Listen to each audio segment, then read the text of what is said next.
A very good afternoon to one and all. This is Saidip, pursuing MBA in Gate College, Rajahmundry. On behalf of the NIPM Madras chapter, I extend a very hearty welcome to our distinguished guest speaker, Safir B. Mohammed sir, other dignitaries and fellow students from all over India who are participating in the today's national conference, STUNA HR 5.0. Let me share a few words about our speaker.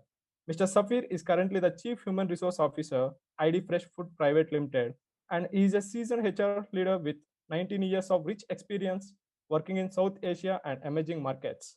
Prior to joining ID Fresh, he was a partner and co-founder with Watermelon Consulting Private Limited, focusing on business transformation. He has held progressive leadership roles like CHRO, Talent Development Director, Head HR with organizations like Stanley Black and Decker, GE South Asia, and KPMG. He has been a strong business partner and successfully led people with strategies in acquisitions, measures, and greenfield opportunities. He is a postgraduate in HRM from Symbiosis Institute of Management Studies and a recipient of Masters in Labor Law and Welfare from Symbiosis Law College. We are really grateful to have you among us to talk about building vital competencies for future work. We look forward to your insightful views, sir. The virtual stage is all yours. Thank you. Thank you, Saidip, for your kind words. Can you hear me well? Yes, sir. Okay. I think I have shared my pitch. Will you be able to share it? Saidip, it is there in the WhatsApp group. Can you pick it up? Okay. Thank you. Safir, you go ahead.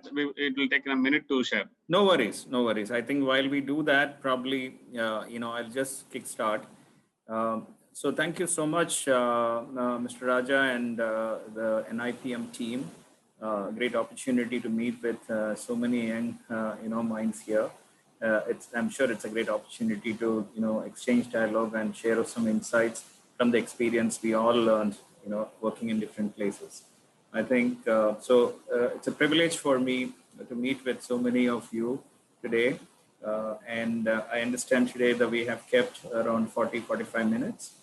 So probably I could start talking, maybe talk about some of my experience for the initial 20 minutes or so, and then we could have definitely some dialogue where you can share some pointers, questions, and we can share experience. That's how I think we have planned the session, right?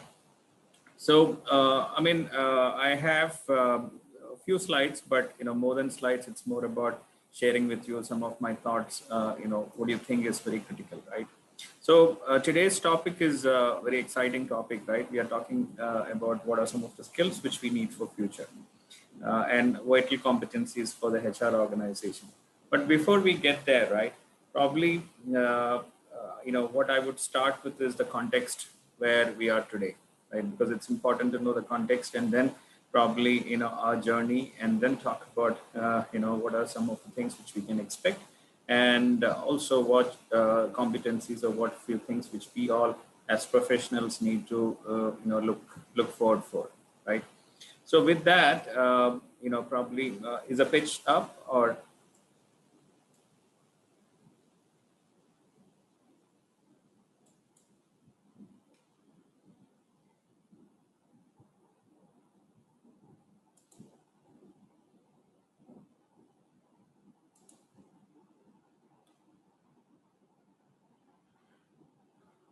Raja? Yes, sir. Just give us another 30 seconds. Okay. Thank you. So this is what, we have planned for today. Can you go to the next slide? I'm just talking about the context,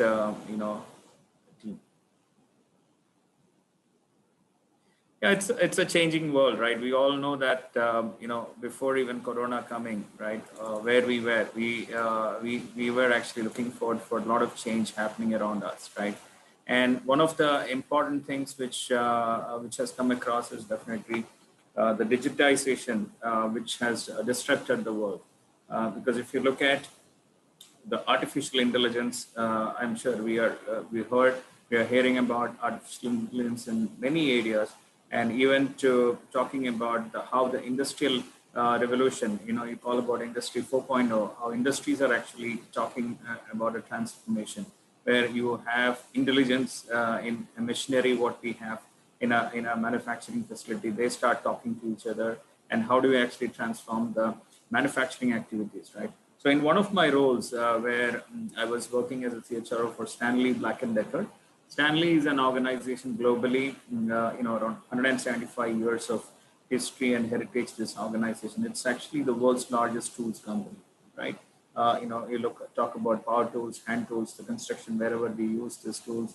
We talk about any construction, anything which we do, there is tools required. So this organization is about tools. And now I'm just trying to give how they have embraced Industry 4.0. They're talking about converting the traditional manufacturing locations to where you have machineries which can, throw in data for bringing in efficiency, throw in data in terms of making sure that you get the best out of the precision out of the products which we are trying to do. So that is how you are trying to incorporate with the past experience and past work we have done, the business cases, use cases which we bring on table, and then try to apply this and seeing that how do you bring a better efficiency and precision in what we are trying to do. So while we are talking about change, this is an important change starting from the manufacturing, where you see the artificial intelligence or machine learning or things which are disrupting the world. Now that is the core manufacturing industry, right? Which we think that it is going to take a long time to reach there. Because when you talk about digitization, you talk about the apps and what you see in all the industries, which is like, let's say, Uberization or areas where we can see on a regular basis. But I'm talking about the change this disruption of digitization has brought in even the traditional industries. Okay, so that is a big change which we have seen, and we are all thinking that this is going to bring down the number of jobs we all are having. And what will happen if a lot of machines come and intelligence come, they embrace intelligence and then start operating, probably a lot of jobs might go down, right? That's the concern and worry which many of us had in the past, and we were talking about that, right? That's one of the important things. Now, I just want to add a point here and maybe move to the next one, right? I think while we, strongly believe that digitization can disrupt the jobs, right? It can actually also create a lot of opportunities and in some other buckets, right? That's the way I think we should look at it.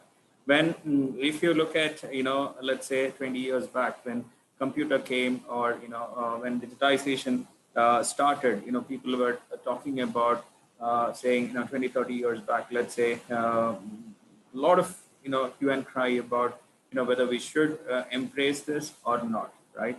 And biggest question was that can actually lead to reduction in the jobs. But what we have seen, no, by bringing that, no, more and more things have come up, right? Now, let's say the first mobile phone which has come, let's say 2000 and early 2005, 2007 time frame. We all know that when mobile phone came, what we used to do, probably that time was just, use it for making a call, or maybe, sending an SMS, right? At most, these are the one or two features which, we started using when we start using the mobile phone. But today, the mobile phone has replaced many other things, right? Let's look at the features which it has brought in. And you see there is a merit with that, right? You see there is a convenience with that. You see that has become a revenue model for people. It has become, a job. It has given opportunities for people, right? So why I'm telling, stressing on this point a bit is the context which we are today, there's a lot of change happening. And there is a concern about whether, we are going to lose job or not. We are saying, hey, this can definitely bring more opportunities, right? So that's one. Now coming to the HR, yeah, I think the relevance of HR folks here is when there is a shift happening with digitization and disruption due to that, probably some jobs are getting closed and some jobs are getting created. So you will see there is a transformation of skills from one to another, right? That's the point which I wanted to drive here. Okay, now let's go to the next slide, please. Thank you. So this is the previous one was about what's happening around. Now I just want to talk about what is happening. When I say context today, it is very, very relevant for all of us. While we are talking, we know it's happening, just outside. And for the last 7-8 months, this has been, happening in most of our lives, right? Now, it's a fact that Corona has reshaped the economy and the labor force, right? If you look at how, this has disrupted, more than what the Industrial 4.0 has brought in is what this has, made the change. And this massive change, I would say what as Corona has actually, or COVID has brought today, it is this titanic shift, I would say, in how we work or, where we work, right, today, because all of us, look at this, we are having this conference today and, I'm sitting in one place, most of you in multiple places, but still we are trying to get back to, life as usual, right? So there is a huge shift, a titanic shift, I would say, how we work, where we work, the technologies we, use to stay connected. So, but, when you are driving this massive change, this is escalating the importance of HR's role within organization, right? Because people are looking forward, or, the employees are looking forward for their managers, their, HR leaders, in particular, how to navigate in the new normal, right? And I would say research indicates that 73% of the workers depend on their employer in supporting them for future work, right? So I would say this is a great opportunity. Let's say in 2008-9 timeframe, we had a financial crisis, right, where the CFOs actually emerged and they actually had the scope of work, got redefined for CFOs in those times. It's sort of a similar situation for, I would say CHR also, HR leaders to, become a key player in the C-suite organization. That's our C-suite level is what I would say. Because, HR has a role to play in terms of navigating the future, where they provide workers with guidance, let's say, on the skills and capabilities, which are required for them to be successful in this time frame. Because it's not easy, and it's also about talking about new roles, which is going to emerge in this. Because I was talking to somebody in let's say in Middle East, one of my friends who was working there, and he was telling they run actually hospitals, right? They have multi-location hospitals across. But during the COVID time, they were giving an example that even the HR folks, many functions, they used to operate from home, around 70-80%. So they were saying that now we were thinking that how do we actually redefine the business partnering of HR functions or many other functions? They are realized that it is not required probably for these folks to be at office. They still can efficiently manage how they are running it, right? So this is another point which I want to bring. Can you move to the next? Thank you. So I think there is definitely a lot of change happening, right? I talked about the industrial disruption or digital disruption, and we talked about what's happening across because of the role change in HR function because of the current context of COVID as well as a disruption, right? Now the question each one of us need to ask is whether the HR is ready for this, the capability, the skill set, what they have, how are they placed to make this change or embrace this change, right? So you as budding professionals, I understand that, most of you are HR professionals, meaning you're studying your HR, post-graduation or graduation, and you are actually trying to build your career in the HR function, right? And which is one of the critical function in the current context. And there is a transformation which this function can be, right? So that is the role change which function is going through. But the question is, are you ready for this, right? For that, what are some of the things that each one of you need to bring, you need to embrace to make this a meaningful career journey for each one of you, right? That's a question which I want to ask you, and probably we can discuss a bit in coming slides. Can you go to the next slide, please?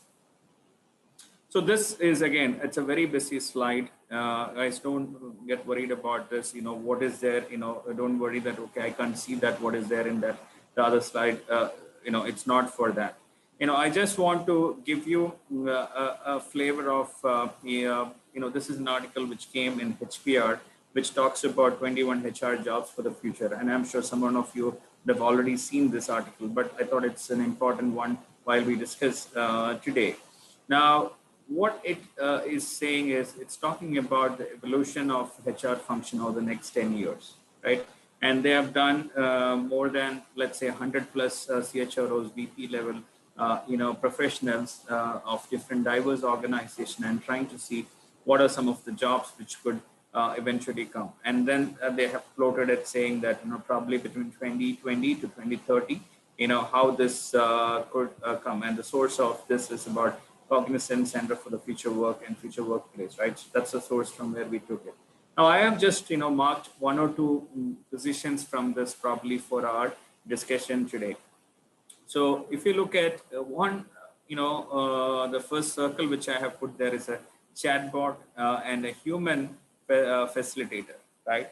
All of us know, for example, we embrace digitization, and we think that digitization is very critical in the current environment, and we try to embrace and facilitate it for even small processes like, let's say, payroll. We try to get an engagement levels of the employees. We use chat box. We need to see the mood of the employees. We sometimes use the chat box. So chat box has become very common. Like, when you try to get into a bank, let's say you get into an ICICI bank or any of the banks you go, probably you get a chat box coming and saying, okay, chatbot coming and asking for, you need any help, or SBI, all this, even in app we can see. Or if you go to railway, IRCTC, I think, there is a chatbot which comes. Now, I'm talking about particular one job here, a chatbot and a human facilitator, right? Now, how do we actually make this chatbot more effective? Someone has to actually feed in a lot of data there, right? So one of the roles which they are saying is, as a human, facilitator for a chatbot, right? Because to make this, the use of technology or some of the outcome which products which we have brought in from the technology, can we pull few roles which can make it, very smart? It's like this, right? When you have your own employees in an organization, we talk about upskilling them, understanding what are the skill gaps, and we are talking about, making them very smart, making them, successful. We talk about high-pod employees, high-pod programs, things like that.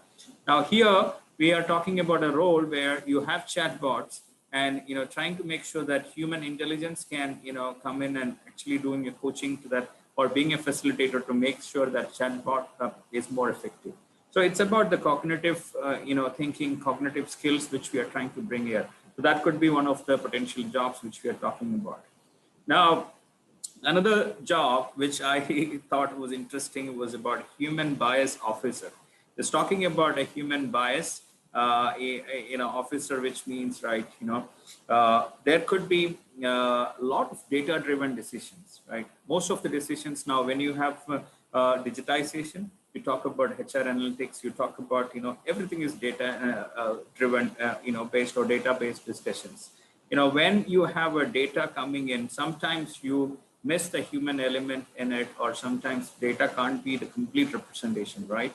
That is where I think your ability as a human resource, professional coming in to eliminate the bias. Because as an experienced, person for probably, 19, 20 years in the industry, I can always say data is very critical in decision making, and we need to have data-based decisions, right? But at the same time, you need to bring that element of human interference in between, where sometimes, this sort of scenarios and situations, it could be like this. So just purely going with the data, at some times it can be, it can create bias, right?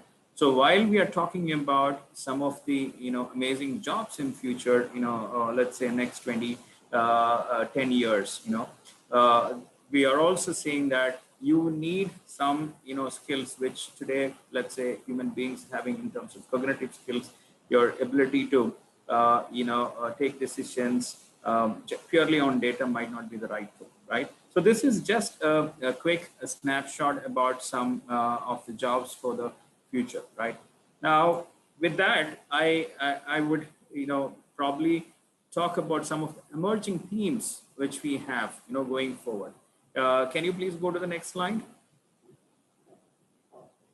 So, I mean, again, these are a few themes which I have, put here in terms of, let's say, we need to keep how this is going to bring for the next 10 years, right? Some of the things for future. And this is, again, it's changing, right? Today we are talking about it, but we need to really keep, a check on what's happening outside.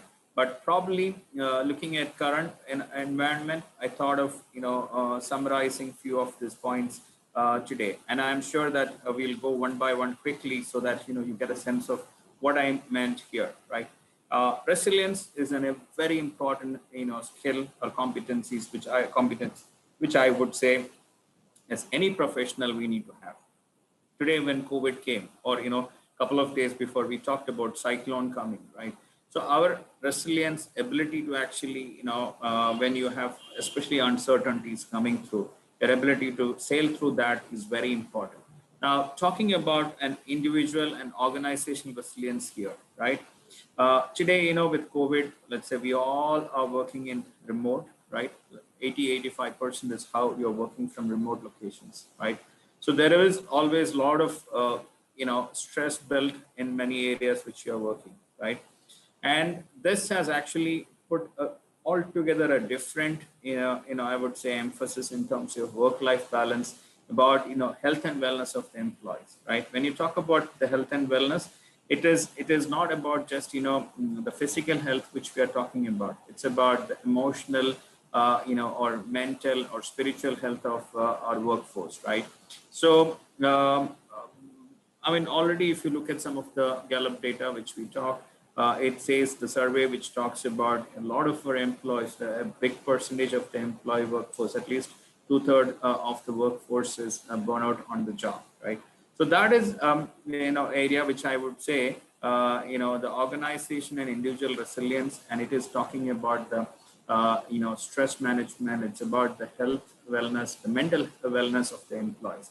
And that's an area actually, I mean, I'm connected these themes which are relevant to the HR functions, right? So that is, again, these themes, when I say it's not about the industry theme, it's about the HR related themes which are evolving. So that's one area which, professionals, HR leaders are actually asked to look up. Now, I'll give you an example, right? I work with, ID. We have, let's say, around 600, 700 employees in India who are only in the sales distribution function, who travels in multiple cities, right? They start early morning, let's say, 5 o'clock, or because that's when you need to get the product and distribute to all these outlets. And from there, I think when we go and want to take something for breakfast, let's say dosa batter or idli batter, or you want to buy some paratha or paneer or curd, any of these products which you want, it needs to hit all the retail outlets in the early morning, or that day when you want to go for the shopping, right? So these guys start early.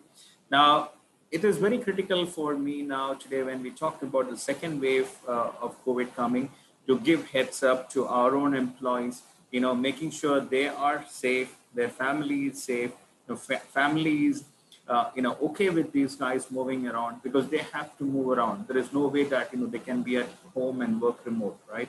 So how do we ensure that, the mental health of the family is taken care of? Because if we are not able to do that, how do we ensure a person can come to work, during this chaos? So that is where I think that HR, team, the leadership team, we will have to play a critical role to make sure that the family get, that acceptance, that saying, okay, the organization is definitely care for them, and they try to make sure they take care of the safety of the employees, which we are working. So we have to drive actions around it. We have to make sure that we connect with each and every employee.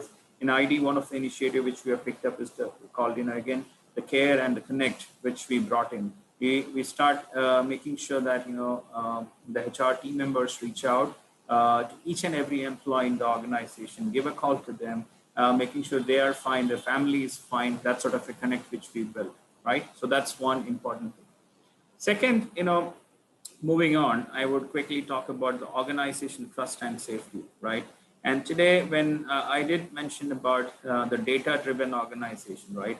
And we are in a unique position as HR professionals to be, you can say, the process owners or guardians and models of for an ethical and responsible workplace, right? While organization invest on digital transformation initiatives, and we talk about a data culture, it is important that, we, an ambassador, we drive, make sure that data security, because it's employee data which we are talking about, right? A role which each one of us to play, where you're saying about the trust, about you, the safety, about you, the data, security, what we have as an organization, how can a HR professional bring that, is an important element, which I would say. So that's again an important theme which comes. The other piece, the third piece, which I talk here, I want to just highlight is the creativity and innovation, right? Because today, during this tough time, you have seen how industries were struggling. Airline industry, if you look at probably the industries which are doing well could be the food industry or, the pharma industry, or you can talk about healthcare, some of that. But many industries have gone through a drastic change, right? So, the business leaders are actually, envisioning how actually they can bring the organization, get back to drive the profitability and business. So HR has a critical role, right? They would be, or we would be analyzing what skills most essential at this time, what is that is important for the workforce today to evolve, and the role, for HR is to set up organization strategy for the future, keeping these things in mind, right? So there is an amount of, visioning you might need to do, and probably HR person can propose what sort of reskilling, upskilling efforts can be done to the current employees. A very simple example, right? Somebody who is actually a distribution employee, let's say sales employee today, who's moving around. In the previous, era, we used to have these guys coming back, and we used to have a lot of team meetings and other things. Today, we are saying, hey, listen, limited interactions. You go from the locations, and we will do meetings through Zoom, right? If the person is not a digitally savvy, or if does not have the skill set to do it, right? How do we make sure? That's a small thing which I was trying to tell you, but about upskilling and reskilling, it's an important element, right? So how HR can play a role is what I think probably you need to look at. Then comes the theme about the data literacy, right? Few folks today talk about the analytics, right? So do we have such sort of analytics which can help us to more diverse and inclusive culture, right? Because taking the data and driving that for solving some of the people challenges, and how to ensure that this can be used for driving, improving the performance. That's where I think we need to have. So I give you an example, let's say from Salesforce effectiveness, right? When you talk about a lot of sales, employees you have right now, some of the data which can talk about, right, the intelligence or CRM which can come in as, let's say, from ID or previous experience which I found to share, we can look at how many stores are our Salesforce visiting, right? And how frequently are they visiting the stores? What sort of billing are you doing in those stores, right? And what sort of SKUs are going there? And with that, we can say why, what's the trend happening? So with that, we could also look at the competition data. Let's say we are selling our own batter or some on products, and you see that there is, let's say from a competition, a lot of such products are there. What's the market share which you have, right? So getting this data and then trying to do that analysis, and let's say you have 15 of your sales force in Bangalore, and out of that, there is a trend which we can pick up. And there are some shops you have a better market share compared to competition. Some shops it's not there. Then that data could be used for analytics and seeing that what's the sales force effectiveness, what's the time these guys are doing, how are they doing the sales, right? You understand, how HR function can actually embrace this data and drive that for upskilling, development, and driving the business performance, right? So that is, I would say about the data literacy. And then last is about the human, you can say about human machine partnerships, right? And today we know that we have talking about robots or other machines which we are trying to bring in. But how do we actually partner, right, with this? And your ability to partner with these guys and then try to the bots or the charts, the robots which we have, to partner with them and bringing that human machine collaboration, right? And that is where I think we will be able to do, because robots, you can say, they're probably very good at the science of a job, right? But the decisions, humans are very good, let's say, assessing situations. So you can say the art of the job. So there's a science and there is an art, right? So what is the right thing to do in a particular given situation? And that's what I was referring before also, right? So it's about sorting out the balance of the art of the job and also between the science of the job is what I would say. And HR as a function has that, ability to bring in. And the previous example, which I was telling you about the sales team, I'll say how data can create or come back in a different way, right? When you talk about, a particular route and that sales guy is able to sell only so much in that route. Now, if we just go with the data of 15 sales guys, 2 guys are not able to meet target and they're only able to meet so many clients. Now, the question with the data is, hey, you're not performing. You're not able to give to, what is expected. But if you actually get into the art of it and try to understand, probably some of the shops would have closed down in those routes, or there could be potential other challenges, right? And that is where I think you need to have the right balance, right? So these are some of the critical themes which I would say. And can you go to the? So this is very important, and this is very focused from the HR standpoint, right? Now I have just one more slide. Can you quickly go? So this again, the HR skills, it needs to change, right? It can, with the change happening, we also need to drive, a change happening. But I have put, let's say, 3-4 critical things, which from my experience and what I've seen, and I'm saying this is not only the thing, right? As HR professionals, we need to evolve. But I thought of sharing some skills which I thought was critical, right? Digital skills are very important, and we spoke about this, right?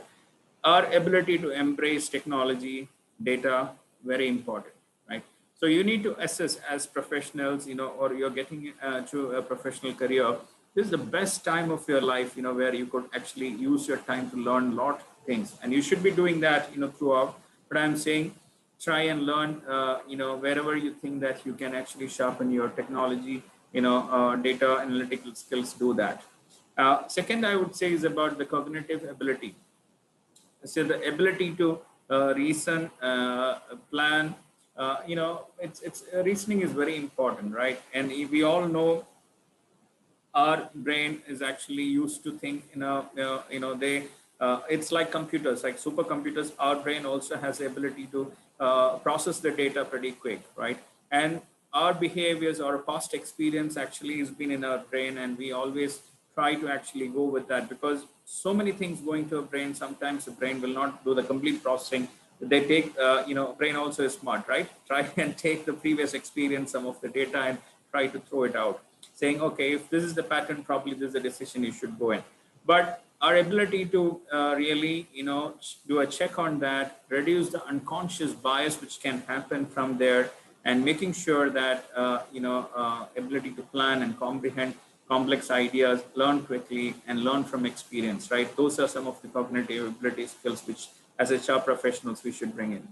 And it's a mix of things. I'm talking about digital cognitive, and now I would say, if as a HR partner, we has to be practitioners where our ability to understand the business, right? If you are going to be, in any in a HR function, it is not about just doing a performance management. It's not just doing a payroll processing, or it's not, those are functional expertise you're bringing on the table. But your understanding of the business, our understanding of the financial of the company, and what is going to help the organization to be successful, right?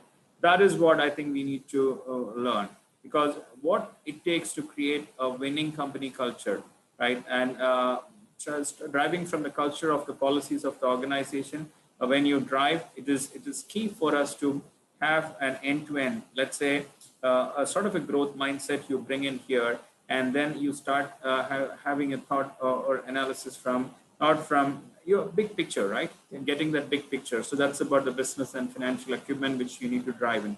You need to learn the business. You need to understand, how the product is made, how the service is done, what's the purpose, which they're trying to, drive, what's the need you're trying to address, and from, how this is reaching the customer, what's the experience you're creating for the customer. So getting there in this process, right? What is that you make in terms of, profit? What are the costs which is coming? Is there a better manpower planning we can bring in? Is there a simplified way of working through, right? So those sort of skills, which is talking about the business and financial acumen, but your understanding of the business, I can vouch for you as professionals. If we have vouched you that as professionals, if we need to get, progress in our career, the understanding of the business, understanding of the financials, is very, very critical, right? So make sure that along with HR, you need to build that skill set. And also, I would say curiosity and ability to think fast, right? You need to be curious when you're getting to the next level, or even today, ask questions, right? There is nothing like a stupid question. Ask questions, get more, answers to it, and your ability to think fast, right? So that can help you to redefine, bring that flexibility and, drive that competencies and capabilities required to, lead the workforce, different situations. So I would say there's going to be no one size fit all scenarios, right? So that's where I leave you. It's about some of the skills, but end to end, right, guys? We need to make sure that you have the right mindset and your ability to actually embrace some of the skills quickly, and that's what is going to drive this transformation. And going forward, right, one thing I want to leave last is, while we are trying to embrace this, skills, right? And we think that, okay, there are a lot of themes in HR, and we are trying to just look at those themes and trying to get some skills for us, right? But you also need to look at your belief system, right? Howard Gardner, you would have heard about him. He's one of the, authorities in the multiple intelligence, and he was actually talking about this concept about also looking back to your beliefs, right? You have seen, let's say, a boy, a beautiful girl is coming, and there are some guys, sitting there, and they will just, give a look at the girl, and then somebody can make a statement that boys are always boys, right? But what I'm trying to say is that's a bias, or that's actually a belief system which you have, right? I'm just trying to give that as an example. I hope I was able to convey. So if you're trying to drive this, change in the disruptive environment where there is one way, one side it is about the digitization, another side it could be economic and political things, third could be things like COVID, which is uncertain. When you're driving this change, you need to understand there is a shift in your skills required, but also there's a shift in your beliefs required, right? So with that, I would open it up for any questions you have. I know I've taken more time. Probably, it was not boring, is what I would say. I'm able to convey home, some of my limited experience with you guys.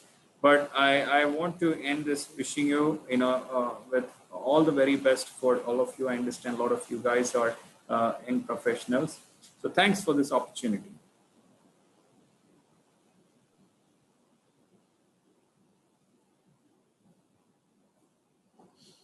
Thank you so much, sir.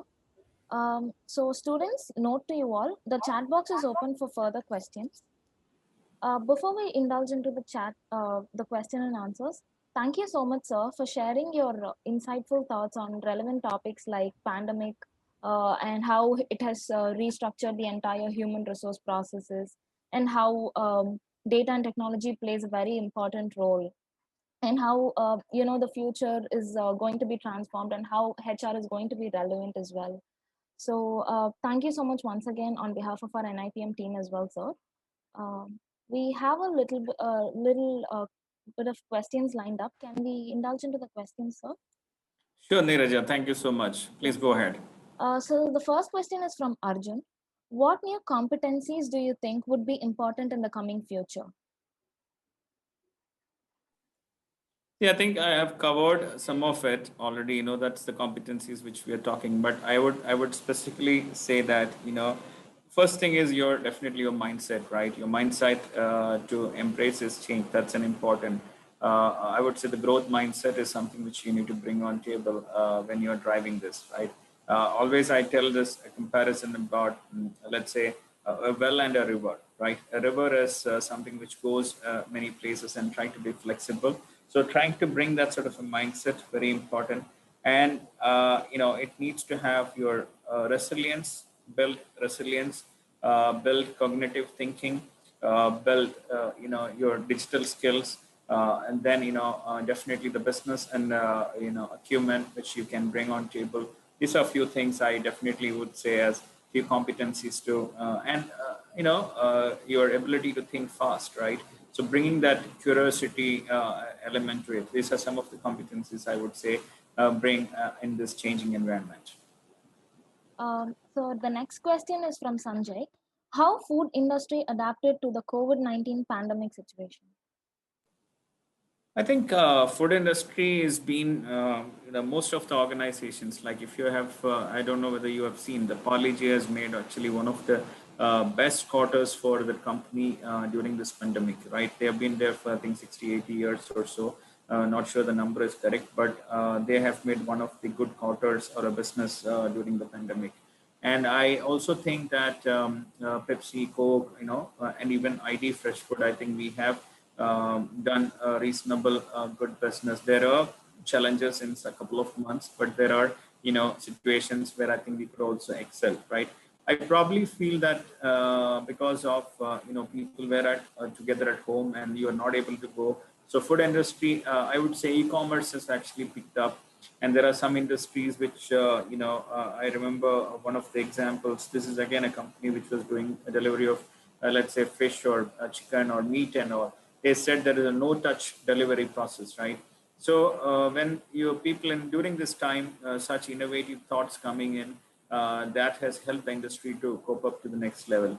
And I would say this is one industry like we salute all the healthcare workers, right? They have done an exceptional job, and I should say that a lot of people I know in the healthcare and a lot of us volunteered for that. They have done an exceptional job, and we all salute them for the great job. But I also think that food industry people, they've been working in their factories. They've been actually trying to make sure the product is up running in distribution. So they have also done a commendable job in serving back to the society during this tough time. Thank you so much, sir. The next question is from Geeta. Could you please elaborate about human bias officer? Okay, so I think that's a good question. I have picked it up from the article which I was reading and while preparing for this. Today I gave some examples also, right, about unconscious bias which creep into our mind, right? When you talk about unconscious mind, right, our mind is or our brain is like a computer, right? You have so many things happen in the past, and when you come across a situation again, you always happen to think, okay, this situation happened, this could be the way it should be, right? That's the way you start doing a decision, or your mind will start thinking like that. So that's a typical bias which happens in your mind. Now, so this is something which you happen without you knowing about unconscious bias, right? Now, when you're talking about organizations where you're trying to bring a lot of digitization, you bring your robots and data analytics and all, then it is actually completely data-driven, discussion which you're talking about. And I gave the examples of, let's say, 15 sales guys around, and one or two of them, might not be doing exceptionally well. And if you look at the data, I think we say that, okay, these guys are not doing well. But the human bias officer probably could come in, is like, how do you actually mitigate such biases and, driving this sort of very, unconscious bias, which can happen, which can be eliminated or reduced. and also which could happen because of the human machine sort of a system which we create. That's what, and it could be a good future job which we can think of. Thank you so much, sir. And the next question is from Deepa from Stella Maris College. How can I improve my digital competence? See, I think you have a lot of opportunities out there, and today we are all talking about online way of doing, right? So probably I would recommend this way, right? You as a bunch of now as NIPM is one authority which we are trying to do, or a collaboration which is talking for the upliftment of the professions. Like that, probably the college could take initiative and saying this could be one of the things they can introduce. All the students can get some upgrade or some sort of a specific skill set from a data literacy standpoint, right? Or a digitization standpoint. That's one way of looking at collectively you could think of, right? I just thought we'll share that idea. Now, specifically for you, you need to look at how what I have talked about some of the themes. I've talked about some of the competencies which are required, and clearly data and digitization is required. So look at analytics. Look at how AI is making a shift there. Also, you improve your functional skills. Let's say, can you do a bit more on OD, or can you do a bit more on some of the manpower planning? What are some of these very specific things which can help you in, and how do you drive this transformation? So it should be a combination. It can't just be you go and sign up for some of these programs, but see that your functional ability and also your digital ability, you're able to balance it, I would say. And I'm sure there are multiple opportunities which are available. Look at even some of the online sites what we have, or training portals, LinkedIn, Udemy, or some of this, where you try and figure out and get into some programs and certifications. Thank you so much, sir. So we have one question from Esther. How to improve decision-making skills? Yeah, I mean it's a good and a tough question, right? Decision making, it's always while we talk about this, right? When I'm answering also, I'm also trying to see what to answer, what not to do, right? So there is some sort of a decision making I do in my mind. Now, it is one is actually definitely it is data driven, right? But decision making is always good when you have also multiple choices which is coming in, right? And I would just try to leverage this question to probably bring another point here. When you want to have multiple choices to take a decision, you need to also have people talking about multiple solutions, right? And multiple solutions can come when you have a very diverse thinking process.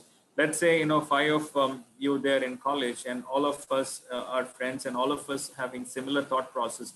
You can't expect a different thought coming from there, right?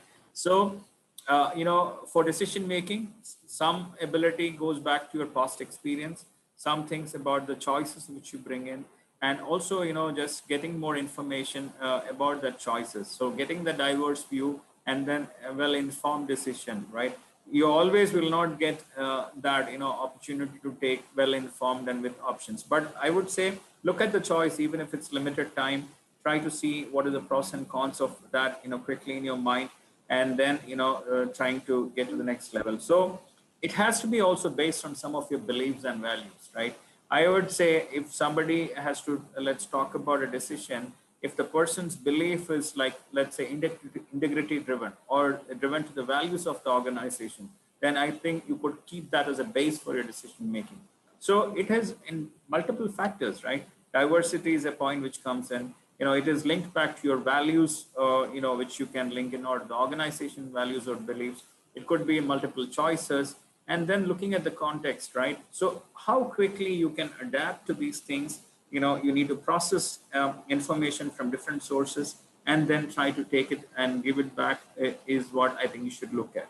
So putting yourself in difficult situations, putting yourself probably in situations which you're not used to, that will gain some experience, and from there I think you can improve and sharpen your skills. Thank you so much for your patience, sir. Can we take another question, a couple more questions? Yeah, I'm okay. Yeah. Okay, good. Yeah, we have a question from Ram from DG Vaishnav College. Human machine partnership. How do you handle this in real scenario? So you know, this is what we are seeing today, right? Human mission. And I was giving you about human mission scenario, what is happening, right? Human mission partnerships. Let's say, I think I gave you an example about the science and the art, right? And but we need to, you know, for example, for human beings, judgment is usually easy for humans. When we talk about something or we make opinion, and then we create, you know, quick judgments, right? But in terms of a mission, it will not make any judgments, right? So I would say this, right? Recently, you know, I have happened to actually with one of my relatives, right? He was struggling with cancer and he was in the last stage of his cancer. But you know, he actually has told his family, listen, you know, if I get into that stage, I don't want to be, you know, in a situation that I need to be ventilated, right? Now, he said, if that call comes, please don't put me on ventilation. I'm okay. I want to leave this, you know, without that. Now, imagine the situation is being put to a machine, right? I don't know how a machine might take that, you know, decision just if it's given to machine, if we don't have a human intervention there, right? Bringing that sensitive element, bringing that, you know, intelligent insight, that is where I think human interventions are required. So I would say mission, human, you know, that partnership, especially for some of these decision makings are very critical. And when we talk about, you know, even Industry 4.0, the machine actually will operate on the best business use cases. But how do we actually, you know, let's say it is happening in a particular manner, and let's say COVID come or uncertainty come, it is not programmed to do those things, right? So that is how I would say that machine human, you know, interaction and how the systems could be built in. Hope I am able to answer him or her, you know, what he was trying to get. If he has a follow-up question, I can still try, but I think this is what I could add on there. Thank you so much, sir. Considering the time constraint, we would go in for the last question. We do have a couple of questions lined up. Those will be answered offline, I believe. So yeah, our you could send me those questions later if you want. Maybe I can, you know, reply and probably share it if that is required. But go ahead with the last question, please. Yes, thank you so much, sir. So the last question is, digital transformation example companies that have adopted. So basically companies that have adopted digital transformation, like examples of. So a lot of organizations have, you know, adapted. So let's say if we talk about hospitals, right? You know, they have embraced digital transformation. Now, so many organizations, I think without digital transformation, it's not easy, right? And digital transformation, I think the levels of digital transformation is what we need to understand, right? Let's look at, you know, Uber, right, or Ola, right? That itself has created a new industry in which, right, how the way things have been done. But what Uber has done is, I think they have picked up some digital practice from other industry and brought in there together, and they try to come in, right? Hospitals, the way they do some of the surgeries, the precision in which they try to do things, it's about digital transformation they have brought in, right? Now, if you look at very simple things, right, e-invoicing, right? And when you're talking about hiring people, there is an element where, you know, we talk about they're given interviews, you know, and then, you know, we assess them on a video call and see that how things are, you know, going on. And organizations, so there are many examples. I don't think, you know, I should name just few organizations, but if you look at any organization around us, all the IT organization, all the hospitals, if you look at even FMCG, right, many of them has embraced digitization, but the level at which they have embraced would be different, right? That's the way I would leave it. But digitization is very critical in the way things are doing. Just one example of digitization, which I can just leave from the ID organization, which I'm part of, is like, you know, we used to make batter, you know, dosa batter, idli batter in the way traditionally our grandmas or, you know, mothers at home, they used to make, right? And bigger machines which we use. Now, I think we are talking about mixing of those raw materials in the right way and actually making it in a digitized manner using, you know, machine. And the machine is actually giving the data, and that is helping us in digitize and giving data output, saying that, okay, what would be the right way of mixing it and others, right? So that is the transformation. And that's happening across many industries, including FMCG, healthcare, and others, right? So that is where I would leave it. And Neeraja, I hope this is over, right? No more questions now, right? No questions, sir. Thank you so much for patiently answering to all the questions, sir. Thank you. I hope it was helpful, and I really appreciate, somebody has sent a message. Let me confess, I'm a fan of IT. It has changed the way our idlis and dosas. Thank you so much, Prasad, for that. In the chat, I just saw that. It's amazing. Thanks for that. And we also would want to make sure we make a difference in people's life, giving the fresh food without any, other chemicals to it, right? Complete fresh food is what we are trying to bring to all. So special thanks to Mr. Raja and the team and the NIPM. I'm really pleased, to connect with all of you. Thank you, Vignesh, for your, for your feedback. Thank you so much. Thank you so much, sir, for your patience. And I would like to thank you also on behalf of our NIPM team for taking your time out and throwing valuable insights on relevant topics that everybody, especially our students, need to be aware of. We have a small token of gratitude on behalf of our NIPM team.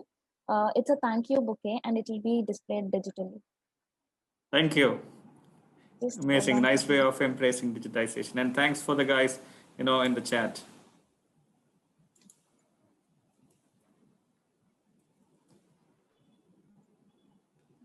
Thank you. That was very nice. Really appreciate it. Thank you so much for your time, sir. Okay. Thank you. Hey, Shafi Raja here. Hey, Shafi, thank you very much. I know I troubled you a lot. I know your schedule is very tight. And on behalf of NIPM, thank you very much for joining and inspiring young minds. Thank you so much. Thank you. Thank you for pulling me for this. And it's always good to connect with the young mind so that, you realize that you are still young at heart, Thank you.